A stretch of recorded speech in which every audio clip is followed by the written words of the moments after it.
정권 교체를 위한 싱크탱크 307회 방송 시작하겠습니다. 지금 제 옆에 두 분 나오고 계시네요. 자, 볼메 그린님. 안녕하세요. 볼메 그린입니다. 한글 이름인데 계속 사람들한테는 그만큼 한국 사람들이 영어에 찌들어 있는 거예요. 그냥 그리다 할 때 그린인데 예.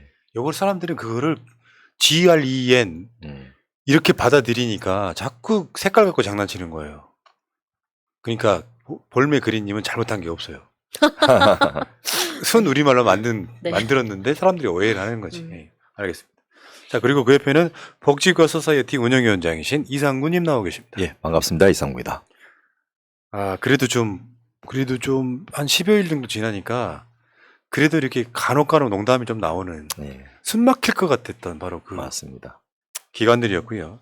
이제는 이제 긴 싸움이 될 테니까 예. 당당하고 힘있게 싸워야 되겠다 이런 생각이 드네요. 자, 여러분 복지과 소사이어티 후원 좀 해주십시오. 한 달에 10,000원 정도씩만 후원해 주시면 참 도움 되겠습니다. 02-3272-2353 02-3272-2353 후원 좀 부탁드린다는 말씀 드릴게요. 정말로 고맙습니다.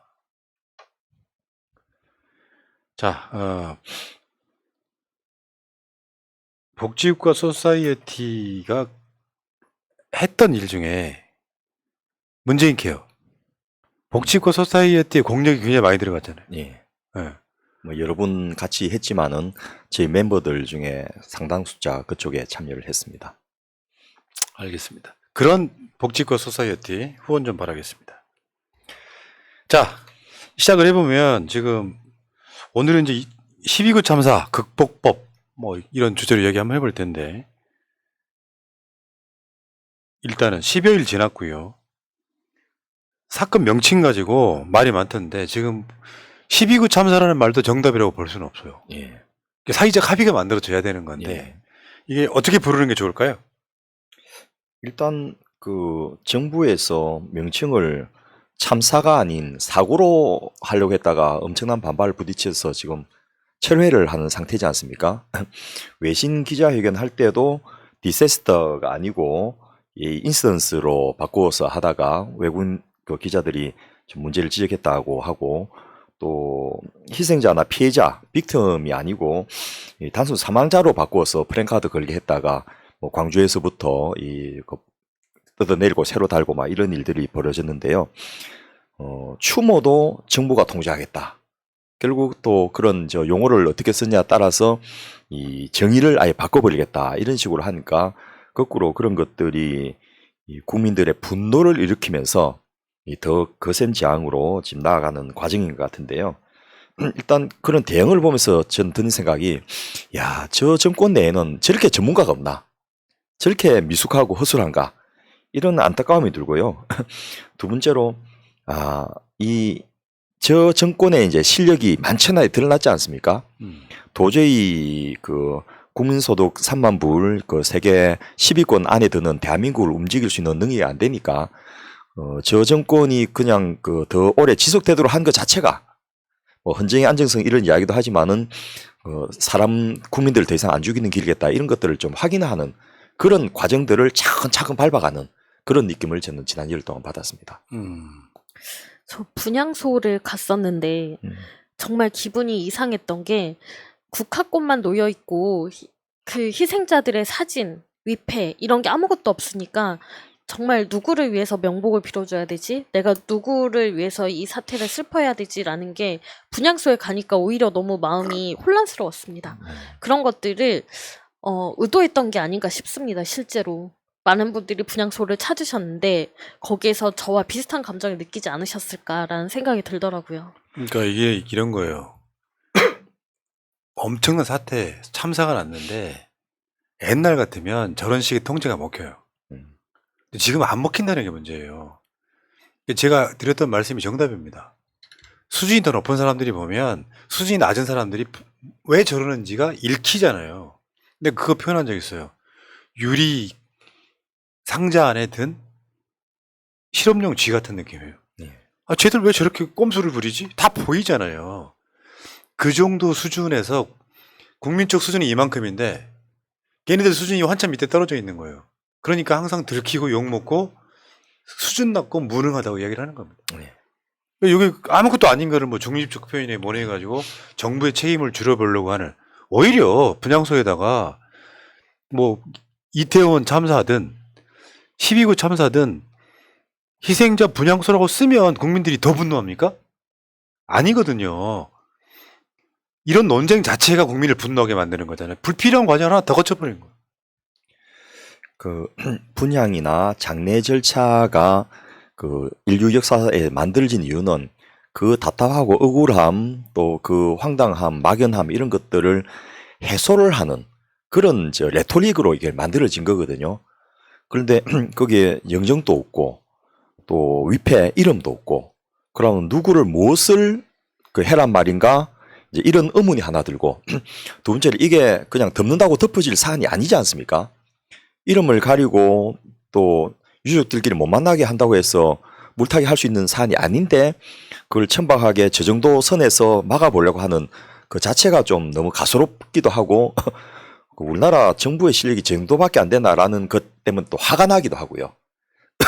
앞서 방송에서 우리 볼메 그린님이 그 우리나라 군인들을 왜 그 일본의 우길기 앞에서 참배하게 해서 망신스럽게 그 하느냐라는 지적을 하셨는데, 똑같은 느낌을 이 장례 추모 과정을 겪으면서 사람들이 느끼게 되는 것 같고요. 그리고 이런 그 답답함과 불안함과 저 천박한 이 통제 이런 것들을 보면서 그냥 국민들 생각에는 더 안 되겠구나, 더 참는 것이 무리겠구나, 이런 결심을 차곡차곡 쌓아가는 그런 소위 말해서 이 과정을 겪어가는 게 아닌가, 이런 생각이 좀 들었습니다. 네. 그러니까 국민적 충격이라는 건요. 저는 문득 그런 생각을 해봤어요. 한국이 한해 민족이라고 그러잖아요. 예. 근데 그 역사가 수천 년 동안 만들어지면서 강자, 약자들한테 수탈당하고 죽임당하고 수도 없이 많은 그런 게 있잖아요. 근데 민주국가가 됐어요. 근데 민주국가의 국민들의 입장에서 진상규명을 방해한다든지 또는 국가가 뭔가를 잘못해서 뭔가 참사가 일어났다든지 이 과정들을 보면 한이 켜켜이 쌓이는 거예요. 근데 지금은 민주정부잖아요. 그러면 그런 한이랄까 그런 것들이 쌓이지 않게끔 만들어주는 것도 사실은 국가의 역할이란 말. 그게 지금 안 되고 있다는 측면에서 국민들이 느끼는 정신적 충격이라는 게 그런 거잖아요. 우리 대한민국 이제 안전한 나라 됐을 거라고 생각했는데 갑자기 이런 사태가 나는 데다가 한국 사람들이 그런 그 공감 능력이 굉장히 뛰어난 사람들이에요. 예. 그렇다 보니까 정신적 충격이 심해져요. 예. 근데 여기에 대한 대응 방안이라는 게 뭐 어떤 게 있을까요? 일단 오늘 주제를 특히 이제 국민 다수가 느끼는 정신적 충격과 그것을 극복한 법을 가지고 이 소위 말해서 치유의 방송을 한번 해보려고 그 구상을 해봤고요. 또 우리 볼메 그리님께서 현직 임상 심리 상담사로서 일을 하고 계시기 때문에 좀 더 구체적인 도움을 주실 수 있을 거라 기대를 하면서 이 구상을 해봤는데요. 일단 실체로서 우리가 인정을 해야 될 것 같습니다. 이 사건이 벌어지자마자 온갖 학회들을 동원하고 또 언론을 통제해가지고 이게 제2의 피해를 막아야 되기 때문에 방송도 나가지 마라, 또 워딩도 좀 조심했으라, 이런 식으로 이야기하는데, 앞서 말씀드렸듯이 그 추모의 과정에 거기 국민들이 가서 미안한 마음을 이 국화꽃 한 송이 바치는 것으로 해소한 분도 계시고, 그 앞에서 합장하고 고개 숙이는 것으로 좀 자기 마음을 다독거리는 분도 계실 거고, 또 거기서 지키지 못해서 미안합니다라고 울음 터뜨리면서 그 엉엉 울면 또 옆에서 어깨 감싸면서 등을 두둑거리면서 우리끼리 서로 보도마주고 하는 그런 과정들, 소위 말해서 그런 그 회원이라 하죠. 그 한을 풀고 원을 사귀는 그런 작업들을 해야 되는데 이거 다 막아버린 거예요. 또 누구한테 해야 되지? 또 누가 죽었지? 그러니까 이 점점 분노만 쌓아가는 과정이기 때문에 오늘 그 당사자, 현장에 있었던 분들, 또 유가족들, 또 그 주변에 있던 분들부터 또 거기 구조하러 들어갔던 분들, 또 그걸 지켜보는 많은 국민들, 이런 순서로 해서 각각의 마음을 어떻게 어루만질 것인지, 또 우리 스스로 정부가 안 해주니까 우리가 우리 살 길을 찾아야 되겠다는 생각에서 이 심리적 트라우마 어떻게 극복할 것인지, 그런 내용으로 이야기를 좀 풀어갔으면 좋겠습니다. 네. 지금 그 국민들이 세월호 참사 때 배가 가라앉는 거를 사실상 생중계로 보다시피 한 근데 지금 이 상황에서는 우리 직원 중에도 있습니다만 현장에 직접 당일날 갔던 사람도 있는 거예요. 예. 그러니까 그런 얘기가 나오잖아요. 살아남은 사람이 미안해지는. 예. 그 10만 인파 중에 156명이 돌아가시고 상당수가 부상을 당하는 상태에, 근데 현장에 직접 있었던 사람들은 그 마음의 상처가 훨씬 더 크죠. 예. 그리고 정부가 언론 통제를 해갖고 화면을 내보내지 않게 했지만은 거기 갔던 분들 이야기 들어보니까 참혹하더만요. 이 한 평에 16명이 올라서는 그런 상황이었다고 제인되지 않습니까? 그러면 거기에 뭐 60km만 쳐도 1톤 가까운 사람이 그 짓밟혀 있다 보니까 밑에 깔렸던 압사당했던 분들이 갈비뼈 부러지고 뭐 얼굴이 멍들어가고 피멍이 들어서 텅텅 붓고 뭐 안구가 터져서 흘러나오고 막 이런 정도가 아니고 팔 다리가 부러지고 내장이 터져 나오는 이런 것까지 본 거예요. 그러니까 이게 계속해서 이제 트라우마로 남아가지고 그 봤던 분들 또 그 주변에 다녔던 분들의 이야기가 밤마다 악몽에 시달리고 가위에 눌려서 깨고 낮에도 숨이 갑자기 턱턱 막히고 손이 들들 떨리고 이런 이야기들을 하는데, 이번에 봉화 아연강산에서 살아나온 강부 두 분이 처음 한 2, 3일 괜찮다가 그 다음부터는 전형적인 PTSD, 방금 제가 말씀드렸던 그런 증세 때문에 고생하고 있다고 이야기 들었는데요. 이 당사자들이 또 옆에서 봤던 분들이 특히나 이 CPR, 심폐소생술을 했던 분들은 아무리 해도 반응이 없는 그 과정에서 이 몸에 막 전율을 느껴지고 식은땀이 흐르고 또 손끝이 차가운 느낌이 오고 마우스 투 마우스로 산소를 불어넣는다고 하면 이 피해자의 입술이 차갑게 굳어 있는 게 느껴지거든요. 그런 과정들이 온몸에서 오감을 통해서 피냄새까지 포함해 가지고 계속해서 재현이 되기 때문에 뭐 정부에서는 심리상담센터를 운영한다라고 하지만은 그 정도로 해결될 사항이 아니고 이분들은 치료를 받아야 됩니다.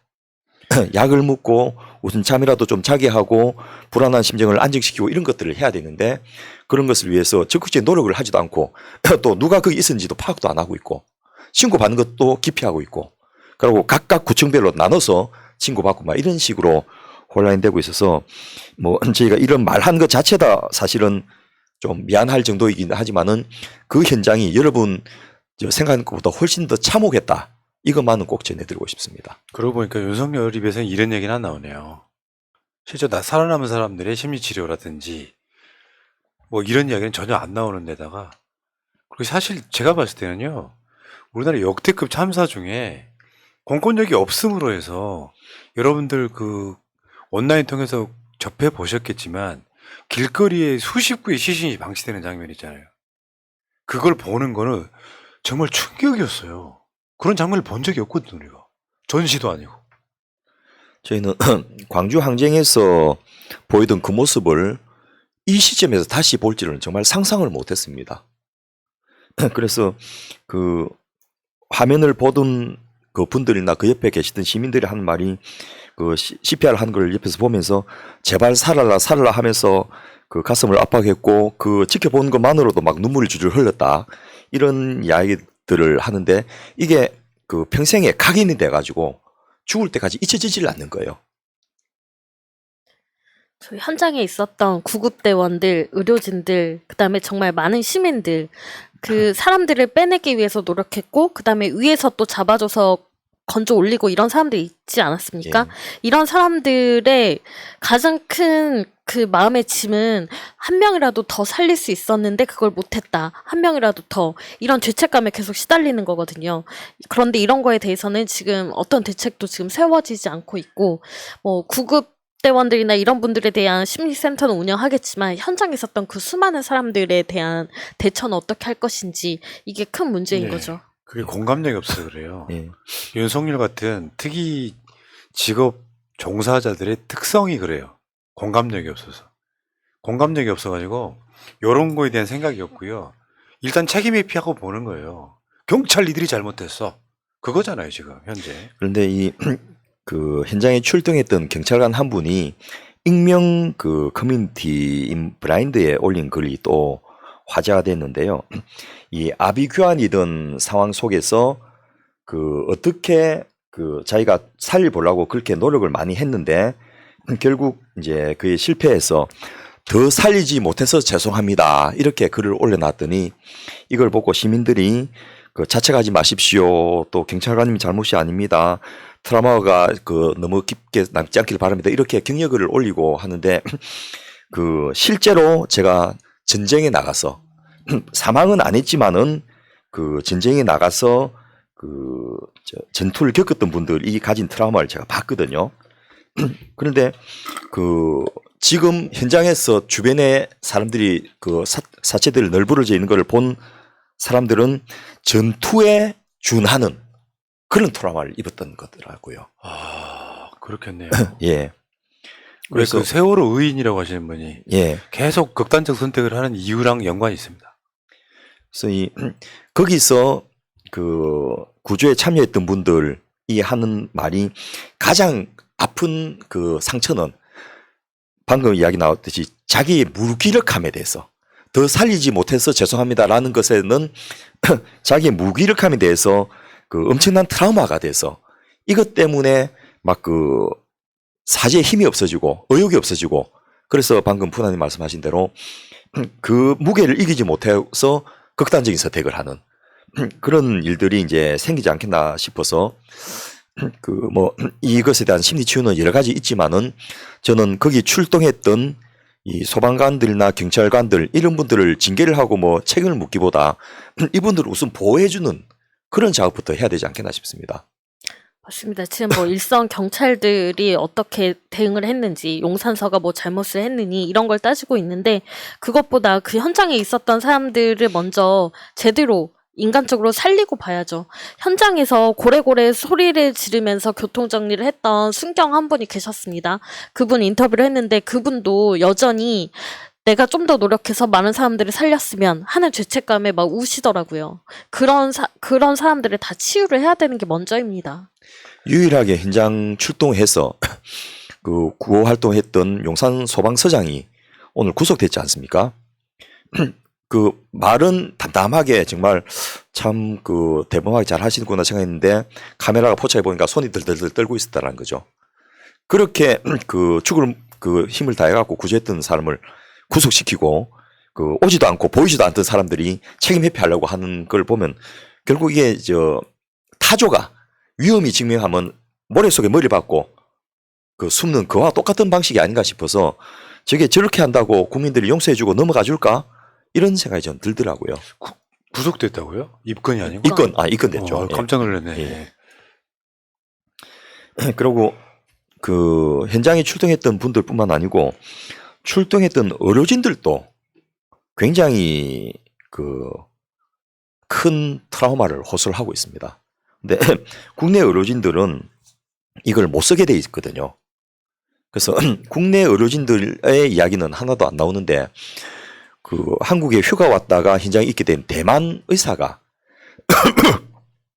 CPR 하다가 혈흉, 기흉이라 해가지고 폐 속에 그 피가 차는 거예요.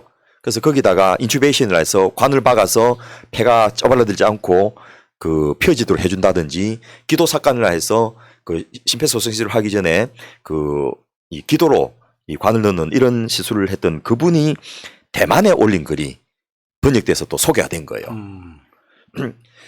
희생자들의 울부짖음과 신음소리가 지금도 귓가에 생생하게 들리고 이따금씩 악몽에서 잠이 깬다. 검은색과 보라색으로 일그러진 얼굴들. 왜냐하면 짓밟혔으니까. 아이고. 뼈가 무너지고 그 피가 터지고 막 그 이런 상황이거든요. 그런 얼굴들이 지금도 그 머릿속에서 맴돈다. 이런 그 아픔을 토로를 하고 있습니다.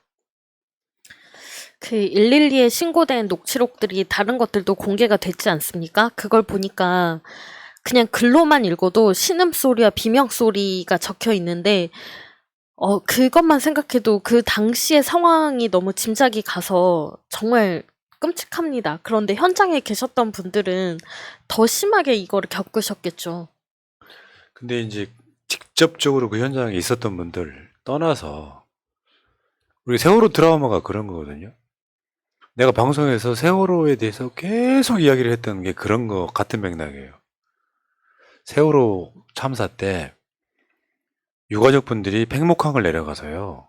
주위에 어선을 빌려요. 그런 상황에서 배가 지금 가라앉기 직전에 이제 일부만 나와 있었잖아요. 근데 내 자식이 그 뱃속에 들어있는 거예요. 근데 그거를 내가 당하는 경우라고 생각하면 어떤 기분일까를 자꾸 되뇌이기 시작하면은 거기 감정이입이 되는 거거든요. 내 자식이 그 상태에 당한 거다. 그러니까 한국 사회에서는 놀러 간 사람들한테 뭐 하냐 같은 금수만도 못한 것들이 있고요. 자기 새끼들은 어디 놀러를 안 갑니까? 사람은 일만 해야 됩니까? 말도 안 되는 짓을 하는 거예요. 선진국이라고 하는 데서 놀러 간 거 그렇게 말하는 사람들 제외하고 보통의 대한민국 사람들은 대개 똑같은 감정을 갖게 되는 거거든요. 대개 이성자가 2030이었고 특히 20대가 많았기 때문에 심지어 이 친구들이 세월호 세대야. 세월호 때 중고등학교 다녔던 세대란 말이에요. 이 일반 국민에 대한 이런 현상에 대해서는 어떻게 해야 될까요? 제가 직접적으로 제 친구한테 들은 이야기인데요. 이 친구는 뭐 응급의학이나 저 일반외과 같은 저 흉부외과 이런 과목을 전공한 친구도 아닌데 그 이태원 참사를 듣고 보고 나서 밤마다 이 악몽에서 잠이 깬다. 그러면서 가슴이 답답해지고 또 두근두근해지고 또 식은땀이 막 나고 이런 현상이 온다 하길래 제가 딱 보니까 이게 자율신경계가 과도하게 흥분된 상태가 그 사건이 끝났으면 진정돼야 되는데 진정되지 않고 지속되는 상태거든요. 그게 이제 소위 말해서 PTSD입니다. 그래서 집중력이 저하되고 수면 장애가 오고 또 지나치게 예민해져 갖고 조금만 자극 줘도 깜짝깜짝 놀라고 이런 상황이 왔길래 당신은 저 본인도 모르는 사이에 지금 그 트라우마 때문에 고통받고 있는 것 같아. 그러면서 진정제를 좀 처방해서 먹고 아니면 밤에 잠들기 너무 힘들면 수면제라도 좀 먹고서 이게 시간을 이겨내는 게 중요하다. 이렇게 제가 자문을 좀 해줬는데요. 이게 좀 더 심해지면 공황 발작, 환청, 또 우울증, 충동 조절 장애 이런 형태로 발전을 하게 됩니다. 그래서 초기에 잘 관리하는 것을 좀 해라라고 이제 뭐 제가 그 분야 전문의는 아니지만은 이런 대량 전상자 관리 방안 이런 것들 저희가 배우거든요. 그리고 저희는 군의관 갈 때 이 동원 훈련을 이런 걸로 합니다. 예. 그러니까 유사시에 그 대량 전상자가 발생하면 어떤 식으로 그 시스템을 조직해갖고 이 사람을 구해낼 것인가. 물론 이제 민간하고 군은 다릅니다. 군대에서는 살릴 수 있는 사람을 먼저 치료하고 그 중증 환자는 뒤로 빼고 좀 늦게 보고 그리고 민간 병원들을 이제 소위 말해서 증발한다고 하죠. 그렇게 해서 과별로 예를 들면 내과 의사 이런 사람들 다 그 응급실 중심으로 해서 외상 파트로 옮기고 또 병실들도 다 치우고 역할 기능 변경하고 이런 것들을 이제 동원 훈련을 8년 동안 했는데요. 그런 걸 하면서 이 PTSD에 대해서도 이제 많이 배울 수 있는 기회가 있었고 또 마침 제가 한국 보훈병원에서 근무한 적이 있었습니다. 거기에 6.25부터 베트남 전쟁까지 참전 용사들이 많은데 그 정신과 병원이 200병 이상 넘는 굉장히 큰 병동 운영하고 있는데 거기 환자들 대부분이 PTSD 피해자들이거든요. 굉장히 힘들어하는 것을 제가 옆에서 봤기 때문에 이런 자문을 좀 해줄 수 있었어요. 그래서 객관적으로 바라보고 거기 몰입되지 말고 약간 벗어나서 당신이 스스로 환자를 본다는 입장에서 이 증세에 대해서 우리가 병원대로 이렇게 하자 이렇게 이제 자문을 좀 해줬는데요.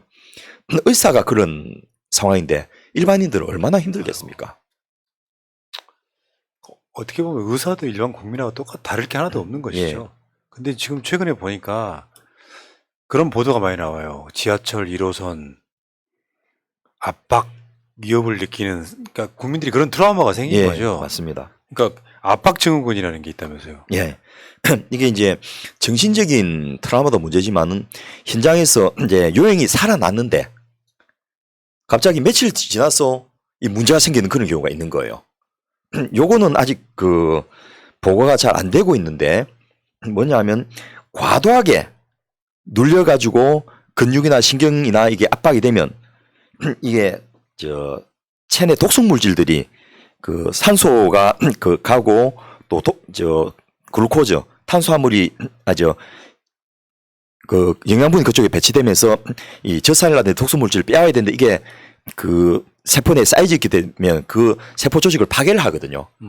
그래서 그 랍도마이오라이시스라 해갖고 횡문 근육 융해증이라는 게 생깁니다. 며칠 지나서 갑자기 그 근육이 녹아내린 거예요. 아이고. 그런 정도까지 오는데 우선은 뭐 통증, 혈액순환 저하, 또 배뇨 이상, 또 그 왠지 모를 막연한 그 근육통과 불편함 이런 것들이 생기면 그 자시하지 말고 빨리 병원 가서 치료도 하고 그 진통소염제도 먹고 또 수액도 맞으면 훨씬 좋아질 수 있거든요. 그래서 그 당사자들뿐만 아니고 이 그 많던 우리 저 카카오톡으로 해주던 그 재난문자 있지 않습니까? 거기 이런 거 빨리 좀 보내야 돼요. 그 주변에 계시던 분들에게 이게 보내가지고 이런 증세 있는 분들은 지체하지 마시고 빨리 저 조치를 받으십시오 이렇게 해야지 되는데 뭐 그 당시에도 재난문자 제대로 안 가고 사건 끝나고 나서 갔다고 제가 들었는데 그런 분들에 대한 관리는 전혀 안 되고 있으니까 앞으로 그 저 사망자 말고 다른 피해자들도 꽤 많이 있을 수가 있겠다 싶습니다. 상대적으로 경상이라고 느끼셨던 분들이 자신의 몸에 있는 뭐 멍사지나 이런 것들을 올리시곤 했는데 그걸 이제 병원으로 가지 않고 그냥 그대로 방치하는 경우가 있는데 굉장히 말씀하신 것처럼 위험한 상황이 될 수 있다고 하니까 이런 분들 바로 병원 치료 받으라고 재난문자 필요하고요. 의료 지원 필요하다고 생각합니다. 그래서 이 근육 통증, 경직, 또 근무력감, 또 부종, 이유 없는 이제 혈액순환 저하, 또 소변이 안 나오는 그 변해 장애, 또 소변 색깔이 좀 그 붉은색이나 검은색으로 변하는 거 이런 것들 전부 안에서 그 문제가 생겼다는 거니까 그 조치를 좀 하기를 부탁드리고요. 이 뭐 그때 당시에 상황이 원체 혼란하니까 부상자들이 어떻게 하는지 이런 거는 저 챙길 생각도 못 했거든요. 그것도 사실 공권력 부재의 또 하나는 측면인데 뭐 일단 당신들은 살아났지 않느냐라는 말로 넘어갈 수 있을지 모르지만은 결국 이거 다 또 의료비로 그 지출돼야 되고 또 국민들이 피해를 부상을 안고 살아가게 되는 겁니다. 이게 뭐 그런 거 있잖아요. 윤석열이나 뭐 이주호 같은 사람들 뭐 1등 만능주의 이런 것처럼 그런 느낌도 있잖아요. 네. 살아났으니까 됐지 뭐. 부상자까지 신경 쓸 여력이 어디 있어. 그런 분위기도 감지되고 있지 않아요? 그렇습니다. 그 자기의 책임을 면하기 위해서 계속 경찰만 막 닥달을 하는데 실제로 대통령이란 자가 가장 높은 위치에서 뭘 해야 되는지를 정말 모르는 것 같다는 생각을 되게 해봤어요. 참. 그리고 지킬 수 있는 걸 지켜야지. 사람이 저 156명이나 저 죽었는데 그걸 누구를 자기하고 가깝고 패밀리라고 해서 살려내겠다 이런 생각을 하는 것 자체가 결국 이제 섣을 지고 불속을 뛰어드는 일이 되지 않겠나 싶어서 뭐 그 또한 운명이다 싶어요 저는. 왜 사람마다 조금씩 다르겠지만 그 소위 극우에 계시는 분들이 아까 말씀드린 것처럼 뭐 놀러 갔다 뭐 죽었는데 이런 이야기 말고요. 보통 사람들은 한국 사람들 대부분 그렇잖아요.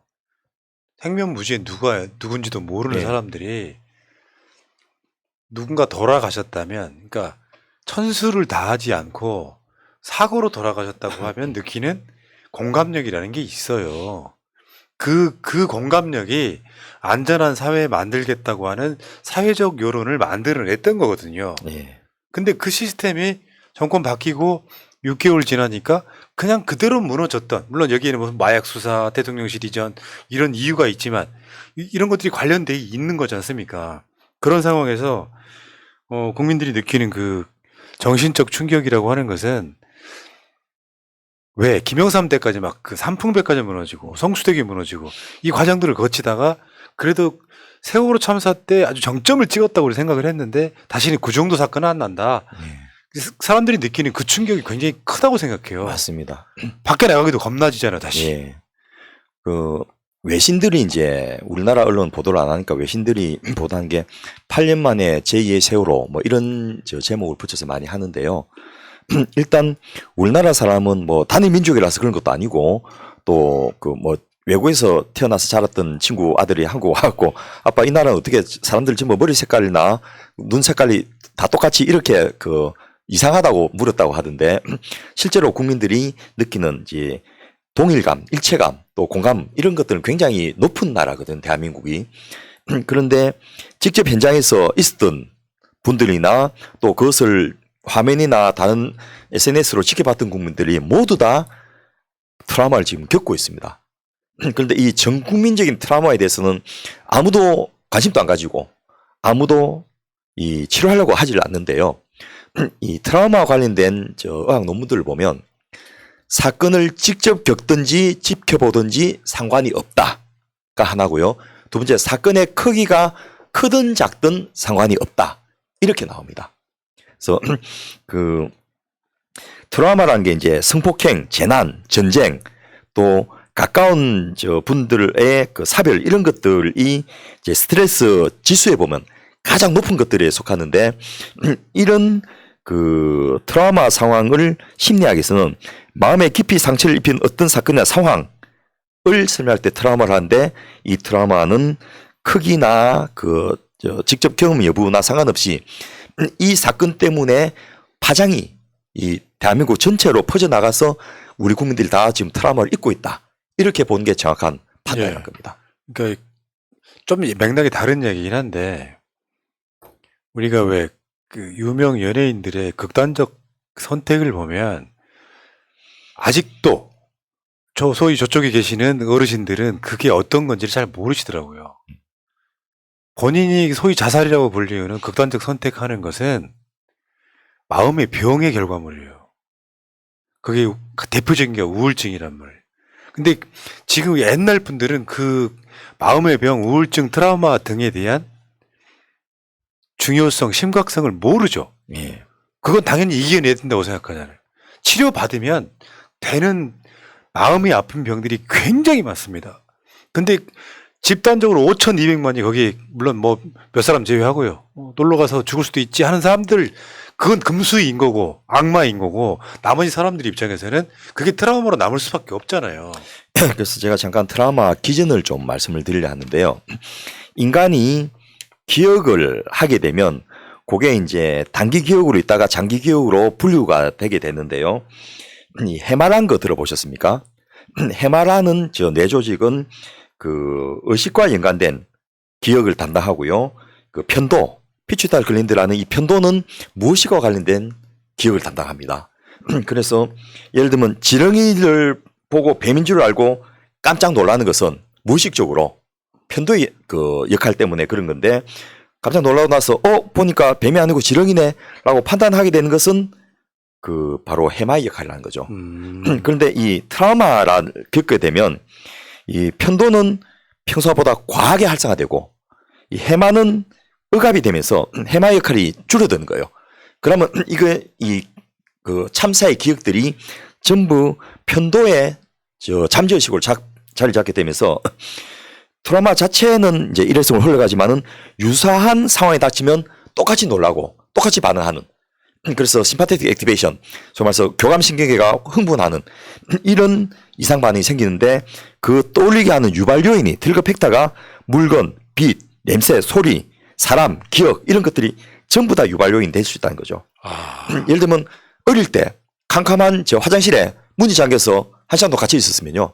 이 사람은 평생 폐쇄공포증에다가 어둠에 대한 불안증 때문에 이 불 끄지 방에 못 들어가는 그런 사람이 돼버립니다.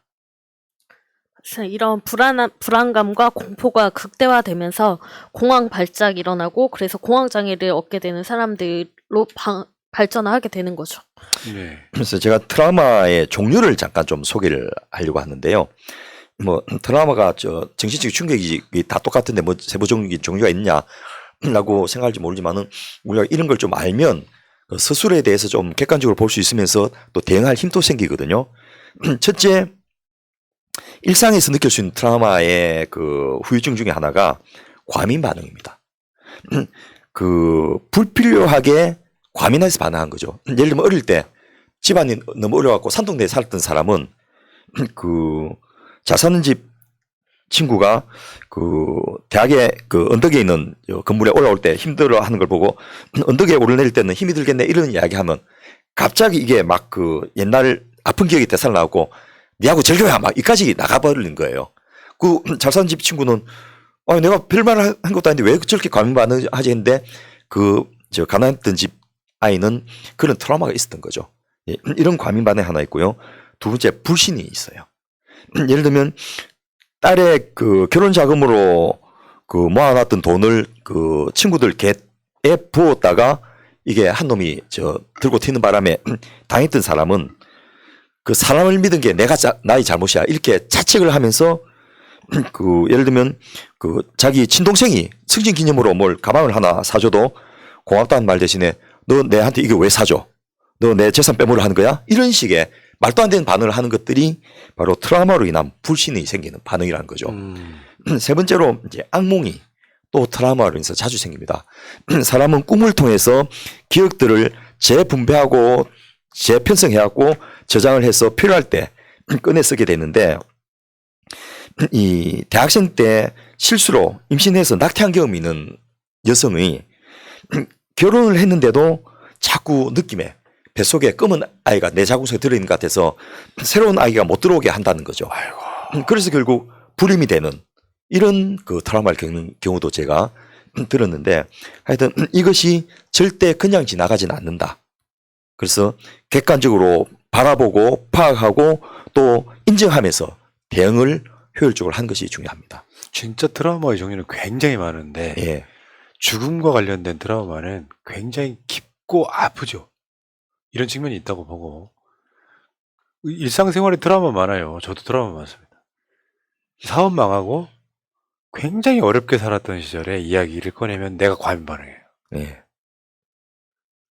거기에 되게 그런 식으로 트라우마 아마 우리 그린님도 그런 경우 있죠. 관련해서 내가 과민 반응한다거나 마음에 상처가 남아있는 것들 다 트라우마라고 표현할 수 있는 건데 이게 아까 말한 그런 애들보다 사람의 죽음을 직접 목격하거나 이거를 사회 집단적으로 목격했을 때 느끼는 그 트라우마는 치료를 하지 않으면요. 그냥 병 안고 사는 지병이 돼버린다. 이런 이야기예요. 맞습니다. 이야기 핵심은. 예. 자, 그러면 트라우마 자가진단표를 준비해 오셨는데 한번 볼까요? 예, 지금 화면에 그 나가고 있는데요. 그 뭐 숙면이 어려웠다. 이유 없이 안절부절하지 못하고 화가 났다. 어떤 사건이 떠오르면 기분이 상할 것 같아서 아예 생각하지 않으려 한다. 뭐 이런 여러 가지 18개 항목에 대한 자가 체크리스트인데 뭐 우리 새날 방송에서도 그 홈페이지에 올려주시겠지만은 그냥 여러분이 인터넷에 그 트라우마 자가 진단표 치면 다 쉽게 찾아볼 수 있거든요. 여기에 그 0점 전혀 문제가 안 된다는 0점이고 그 아주 심하다 4점으로 하면 이게 각각의 항목의 평균을 내게 되는데요. 평균이 3점 이상이면 아 내가 지금 트라우마 상태이구나를 알 수가 있습니다. 굉장히 좀 쉽게 만든 체크리스트입니다. 여러분들 댓글창에 이제 화면에 지금 좀 오랫동안 띄워놓을 테니까요. 여러분들이 체크해 보시고 여러분들이 몇 점인지 18개 항목을 체크해 가지고 나오는 거잖아요. 예. 지금. 18개를 체크해서 총점을 18로 나누면 됩니다. 알겠습니다. 자, 보면은 숙면이 어려웠다, 안절부절 못하고 화가 났다, 사건이 떠오르면 기분이 상할 것 같아 아예 생각하지 않았다, 사건이 마치 꿈이나 상상처럼 느껴졌다, 사건을 생각나게 만드는 요소들이 그때의 감정을 불러일으켰다, 사건 장면이 문득 떠올랐다, 사건을 떠오르게 만드는 모든 요소를 피했다, 쉽게 예민해지고 잘 놀랐다, 사건에 대한 내 감정이 일종의 무감각 상태였다 등 해서 쭉 나오는데요. 그 세월호 방송한 사람으로서 2014년 이후에 지금도 세월호 이야기를 하고 있잖아요.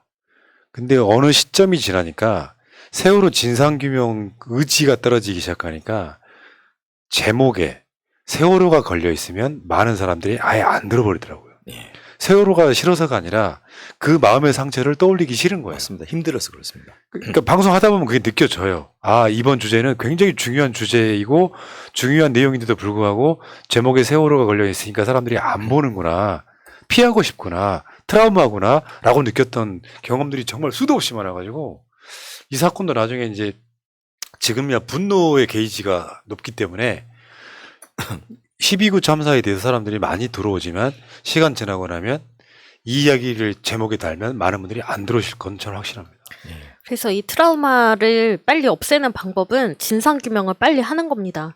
세월호가 아직도 힘든 이유는 진상규명이 제대로 안 됐다고 사람들이 느끼기 때문인데 이번 사건은 국정조사 통해서 빨리 진상규명을 해야 많은 사람들이 트라우마에서 벗어날 수 있게 됩니다. 그런데 트라우마 치료는 어떻게 해야 돼요? 의외로 굉장히 쉽고 간단합니다. 공감과 인정이거든요. 이 사건이 있었다라는 실체를 인정하고 이 충격이 크다라는 것도 인정을 해야 됩니다. 그리고 그것 때문에 내가 정신적인 충격과 피해를 입었다라는 것도 인정을 해줘야 되고요. 두 번째로 주변에 친구, 친척, 가족, 또 성직자 이런 분들이 서로 위로해 가면서 이 격려를 해주는 겁니다. 그 격려가 별게 아니고 그렇다고 공감해주고 그 다음에 또 우리 다 같이 힘내자 빈소리라도 이런 걸 자꾸 하면 그게 나도 모르게 힘이 되거든요. 그리고 또 아무 말 없이 같이 손을 잡고 잠깐 시간을 보낸다든지 또 어깨를 이렇게 그 옆자리에서 안아준다든지 아니면 잠시 끌어안고 좀 같이 울어준다든지 이런 것들이 여러분이 무슨 드라마에 나오는 그런 장면을 생각하시는데 그런 사소한 것들이 사실은 굉장히 큰 힘이 되고 이게 트라우마가 사라지진 않지만은 경미하게 남거나 또는 남더라도 곧 사라지게 되는 그런 힘이 된다는 것을 좀 인정하시고 주변에 왜 성당에서는 미사가 끝나면 이제 미사가 끝났으니 다 같이 가서 복음을 전합시다 하면서 옆 사람들하고 악수하고 이렇게 헤어지도록 이렇게 하는데요. 그런 사소한 행태들이 굉장히 우리 서로를 지키는데 큰 도움이 된다고 생각하시고 지금 느끼는 감정이 공포시 때문에 생긴 거지 실제로 우리는 그만큼 위험하지 않다. 그리고 두 번째는 앞서 말씀하신 대로 우리 볼메클님 말씀하신 대로 원인을 알면 그 다음에 두렵지 않거든요. 그게 진상규명이에요. 그렇습니다. 그래서 트라우마는 이제 보통 무의식 쪽에 잠재되어 있기 때문에 평소에는 기억도 잘 안 나려고 하고 또 이걸 안 끄집어내려 하는 그런 셀프 디펜스 메커니즘, 자방어 기전도 작동하게 되는데요.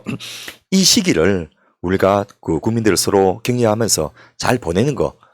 그래서 방송에서도 이런 멘트를 좀 자주 해주는 것이 굉장히 필요하고 특히나 이제 젊은 세대에 영향력이 있는 연예인들이 그런 이야기를 좀 하는 게 굉장히 저는 중요하고 예. 필요하다고 봅니다. 그런 기사들 꽤 나왔던 걸 기억하는데 당신들 책임이 아닙니다. 예. 그러니까 그것 중에는 그 현장에 갔지만 살아남은 사람들이 느끼는 죄책감에 대한 사회적 위로라고 생각이 들고요. 그러니까 별게 아니고 심리학에서도 그런 게 되게 많아요. 왜 심리학 상담해 주시는 이런 분들, 신경정신과 의사분들이요. 제일 많이 하는 게 이야기 들어주는 거예요. 이야기 들어주고 우리 일상에도 되게 많이 있습니다. 평생 남편으로부터 무시당했던 부인이 나이 먹어서 남편이 처음으로 공감해 주니까 거기에 눈물을 흘렸다는 이야기도 있습니다. 그러니까 이런 종류의 공감을 해주면서 탓하지 않고 그리고 진상규명까지 이루어지면 더할 나이가 없을 거고 그 진상규명이 나중에 안전한 사회 건설로 나아간다면 세월호 유가족분도 우리 얘기했잖아요. 내 아이의 죽음이 헛된 죽음이 되지 않기를 바라면 결국엔 내 자식은 없지만 그건 뭘로도 대체가 안 되지만 내 자식이 죽음으로써 사회가 더 안전한 세상이 됐다라고 하면 그래 좀이라도 위로가 된다 이런 이야기가 다 연결되어 있는 게 아닌가 싶고요. 그러면 지금 트라우마하고 외상후 스트레스 장애가 비슷한 말 같은데 어떻게 달라요? 예. 트라우마는 이제 개인에게 신체적, 정서적으로 위협이 되거나 해로운 단일 사건, 또 여러 이어진 사건, 또 일련의 상황 이런 것들을 총체적으로 이야기하는데 그 자체는 질환이 아닙니다. 그런데 PTSD, 외상후 스트레스 장애는 이 다양한 부정적인 건강 문제를 일으키는 질환이 바로 PTSD입니다. 그러니까 트라우마는 원인이라고 볼 수 있고 PTSD는 질병이라고 볼 수 있는 거죠. 그래서 중증도가, 피해의 정도가 훨씬 더 높은 것이 PTSD, 외상후 스트레스 장애인데요. 이 전쟁이나 위협적인 폭력이나 성폭력 같은 직접 경험을 한 경우에도 이게 단순히 트라우마가 아니고 이 외상후 스트레스 장애로 남게 되고 있고요. 또 신체적인 위협이나 심각한 부상이 있을 때도 또 비정상적인 죽음이나 자녀에 대한 참사 같은 것을 목격한 경우 이것도 의학 교과서에 나오는 PTSD의 원인으로 분류되어 있어서 방금 이야기 우리 나눈 대로 비정상적인 죽음이 PTSD의 원인이라는 것을 우리가 인정을 해야만 됩니다. 그래서 많은 국민들, 특히 비슷한 경험을 가진 국민들에겐 이게 엄청난 큰 상처로 가슴을 후비면서 그 스트레스 장애로 질환으로 갈 수 있다. 예. 그리고 가까운 친구나 친척에게 일어난 경험에 간접적으로 노출된 경우에도 PTSD가 될 수 있기 때문에 그 이런 사건을 경험하고 이 침습적인 증상, 소위 말해서 같은 기억이 수시로 떠오르거나 꿈으로 반복되는 현상이 나타나거나 또 회피 증상, 자꾸 그걸 이유 없이 피하려고 하는 그런 증상, 또 부정적인 감정이나 반응이 일어나는 것들, 이런 것들이 2가지 이상 나타나고 1개월 이상 지속될 때 의학적으로 PTSD라고 진단을 합니다. 그 PTSD 구체적 사례가 있어요? 제가 뭐 경력이 짧아서 제가 직접 상담한 사례는 없는데 일단 PTSD를 겪으시는 분들은 가장 기본적으로 생각해 하셔야 될 게 내가 그 사건을 겪었기 때문에 얻게 되는 게 아니고 내가 그곳에 있었기 때문에 내가 나약하기 때문에 PTSD를 겪는 게 아니라는 거를 아셔야 됩니다. 그런 엄청난 사건, 사고로부터 나 스스로를 보호하기 위해서 만들어진 게 바로 PTSD라는 증상이기 때문에 내 잘못이 아니고 나는 보호를 받을 필요가 있는 사람이다라는 거를 계속 인지를 하셔야 되는 거고요. 일단 증상이 정말 심하신 분들은 약물 치료를 받으시는 게 첫 번째이고 그리고 많은 분들이 이제 너무 힘들기 때문에 혼자 있으려고 하지만 혼자 있는 거는 크게 도움이 되지 않습니다. 사람들이랑 관계를 맺고 그 힘든 상황을 이겨내려고 해야 되는데 같은 상황을 공유했던 사람들끼리 이야기하는 게 중요합니다. 그래서 유족분들이 서로 이렇게 만나셔서 서로의 이야기를 나누는 거, 희생자들에 대한 이야기와 아픔을 나누는 거 필요한 일이고요. 그 다음에 그 현장에 있었던 사람들도 한자리에 모이거나 그런 만남의 장에서 그날의 일들을 서로 나누는 게 중요합니다. 근데 대신에 주변에 계신 분들이 억지로 이런 분들을 끌어내려고 하면 좀 역효과가 날 수 있으니까 나는 언제든 너의 이야기를 들어줄 수 있다. 너는 안전한 곳에 있다. 내가 항상 옆에 있다라는 거를 굉장히 인지시켜 주는 게 심리적으로는 도움이 됩니다. 근데 지금 정부에서는 국가 애도기간 이렇게 정하고요. 그리고 희생자 명단 숨기고 또 가족들끼리 연락도 못하게 하는 게 유가족 분들의 심리 치료에는 전혀 도움이 안 되죠. 그렇습니다. 그리고 유가족뿐만 아니고 그 PTSD를 겪게 될 많은 국민들에게 이게 그 소위 말해서 심리학적, 의학적으로 더 피해를 확산시키는 이 해코지 행위가 되는데 뭐 자기 정권의 안위를 위해서 국가가 강제적으로 애도 기간을 설정하고 또 딴소리 하지 말고 조용히 추도만 해라라고 하는 것 자체가 또 하나의 그 2차 가해가 되는데 다른 2차 가해는 조심을 하라고 하면서 왜 자기들이 저지른 2차 가해는 그 입을 닫고 눈을 감고 있는지 참 안타깝습니다. 방금 우리 본회 글님께서 말씀 주셨지만은 이 아픔과 피해는 당사자와 가족들이 모여서 공감을 하고 나누어야 됩니다. 그래서 명단을 빨리 공개하고 희생자 얼굴도 그 밝혀내면서 적어도 유가족끼리는 알게 해줘야 되는데 뭐 정부가 그걸 못하게 하고 또 사건 구역인 서울시에서 그걸 안 하니까 지금 39명의 피해자가 난 경기도에서 먼저 이걸 하겠다라고 그 제가 이야기를 들었거든요. 그리고 경기도에서는 그 유가족끼리 모임을 만들어주는 것 정도가 아니고 그 이번 기회에 아예 우리나라 전반적으로 저도 경기도에서만이라도 그 안전 유해 요소가 뭐가 있는지를 시민의 입장에서 한번 점검해 보자 해가지고 이 시민들이 주축이 되는 안전 점검단을 만든다고 합니다.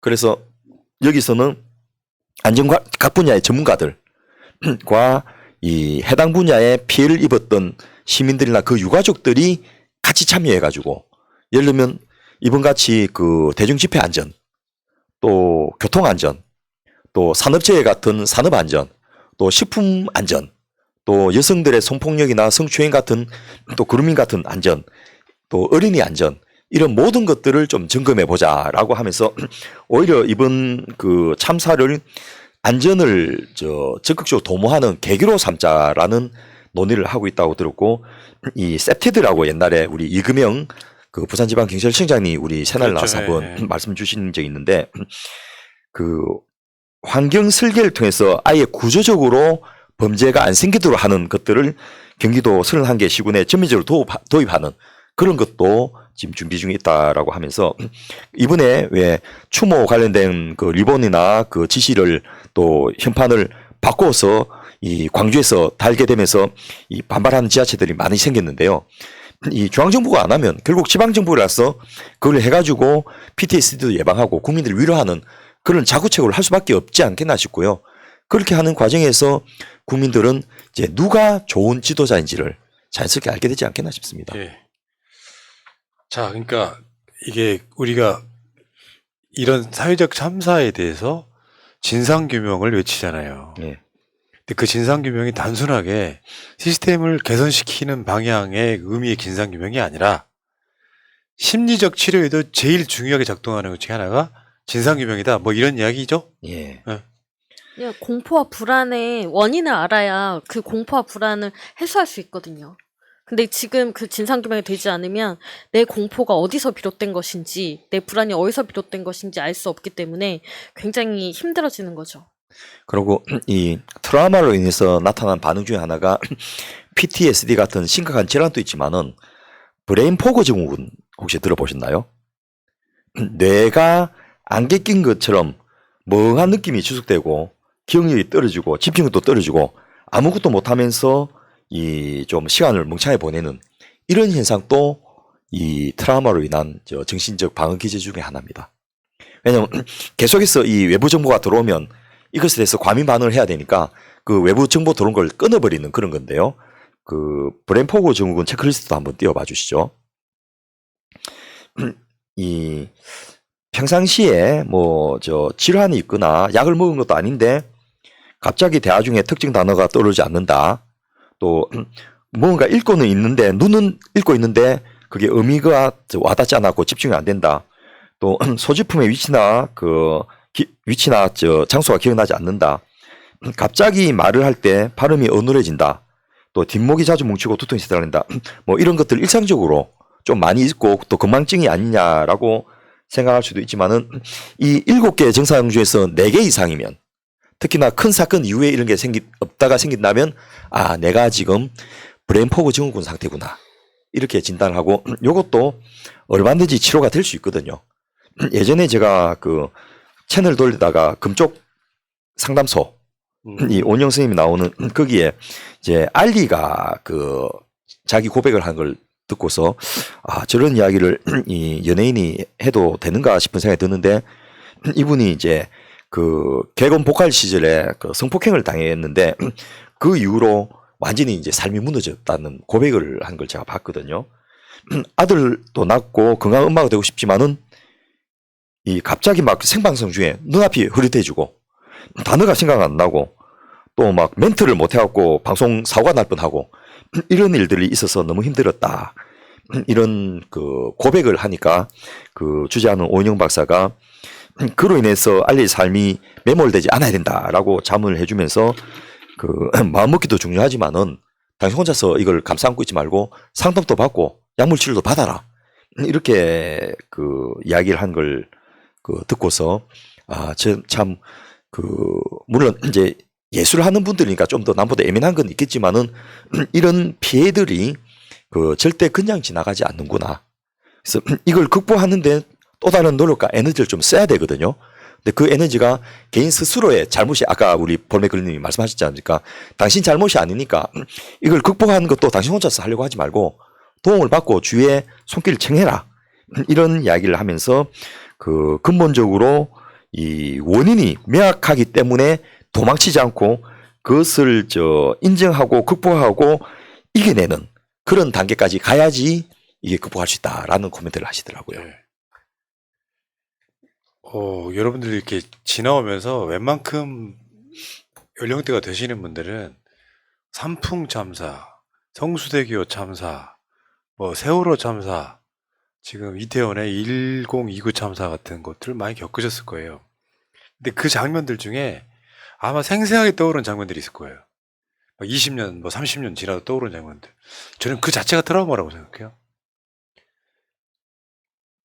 잊어버리지 않는데 내 마음속에 깊은 마음의 생채기를 남기지 않고 사실 일반 국민들이 무슨 죄가 있습니까?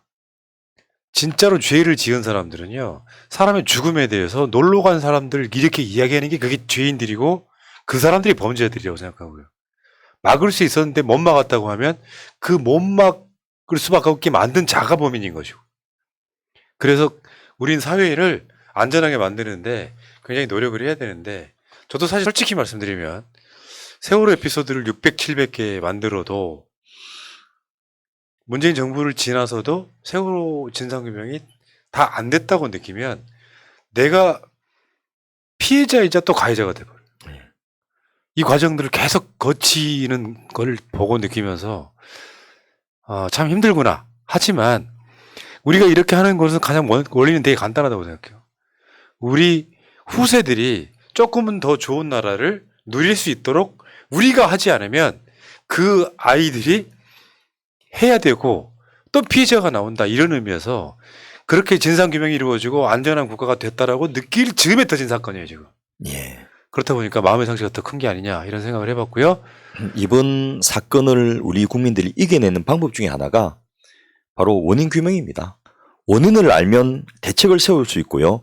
미워할 사람이나 제거해야 될 대상이 분명해지기 때문이거든요. 그리고 그 원인 규명과 그에 따른 책임자 처벌이 국민들의 심리적 상처를 치유하는 길이다.